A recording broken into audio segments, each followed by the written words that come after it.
Hey there, young lady. I know that you passed all the problems that you had. I'm so proud of you because a young lady like you don't deserve that. Alam kong marami ka ng pagsubok na nalagpasan at sana wag kang sumuko. Hindi man tayo pinagpala na perpektong tao, magsumikap pa rin tayo hanggat sa maabot natin ang ating pangarap. Pero salamat sa lahat ng mga alaala na binigay mo sa akin. Sana mas marami pang masasayang alaalang mabuo sa atin. Thank you kasi madami akong natutunan sa buhay na hindi lahat ng oras ay may kasama kang aayos nito. Alam ko bata pa lang ay wala na kayong nanay na kinikilala. Pero kahit ganun, hindi mo tinigil at tinanggal sa isip mo na may mama ka pa rin kahit sa panaginip na lang.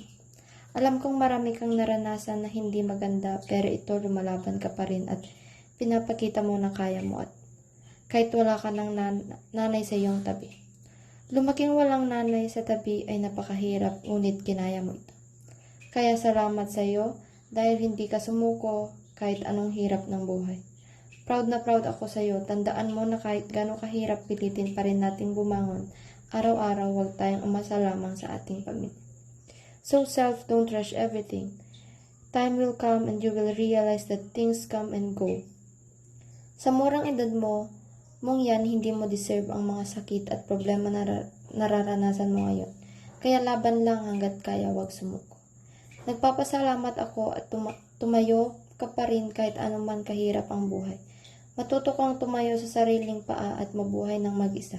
Dahil darating ang araw na kinakatakutan natin. Kaya wag tayong magkampante kung ano man meron tayo ngayon at kung ano man tayo ngayon. Kaya ang masasabi ko lang ay laban lang, kaya natin to, wag sumuko. Nakaya mo nga noon, bakit hindi ngayon? Be happy always and take care and always remember, I'm so proud of you. I know sometimes you're thinking that you're not important to your family and you're nothing to them, it's just because of your mistakes. Make them proud and show to them that you can do it by yourself. Prove to them they are wrong of what they are saying to you. But be thankful to your parents because they raise you and they take care of you for how many years. Thank you, and that's my message for myself. I love you and take care always.